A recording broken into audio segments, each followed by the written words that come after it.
ସ୍ୱାମୀ Paramananda. April 2 ଦିନଟିର ପ୍ରଧାନ ଚିନ୍ତା।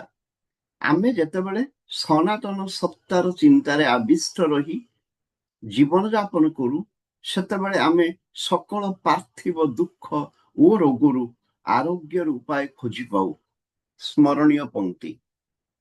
ପାଇଲି ମୁଁ ଖୋଜି ମୋର ଗୋପନ ଅନ୍ଦର କାନନେ, ନିତ୍ୟ ବାହି ନିର୍ଝର ଧାରା।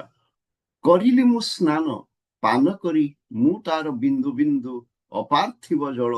ହୋଇଲି ମୁଁ ଉନ୍ମତ୍ତ ଆକୁଳ। ଆସ ବନ୍ଧୁ ମୋର, ଦେଖାଇବି ତୁମକୁ ଏହି ଅନନ୍ତ ଜଳରାଶି। ଘୁଞ୍ଚାଇବ ସେ ତୁମ ଦେହର ଯନ୍ତ୍ରଣା, ଶାନ୍ତି ଦେବ ତବ ତୃଷ୍ଣା ଆଉ କ୍ଷୁଧା। ନୀତି ଉପଦେଶ।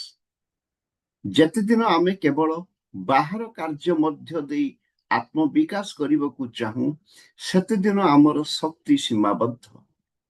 ଯାହା ଆମ ଜୀବନର ଉତ୍ସ, ତାହାଠାରୁ ଆମେ ଯଦି ବିଚ୍ଛିନ୍ନ ନ ହେବା, ତେବେ ଆମର ଜୀବନକୁ ଅଧିକ ସଫଳ କରିପାରିବା।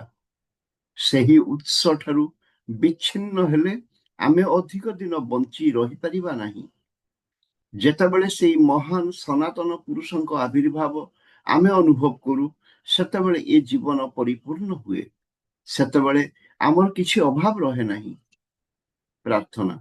ହେ ସନାତନ ପୁରୁଷ, ଅନ୍ତରର ସକଳ ପ୍ରାର୍ଥନା ଓ ଅନୁଭୂତି ମୁଁ ତୁମର ଶ୍ରୀଚରଣରେ ନିବେଦନ କରୁଛି।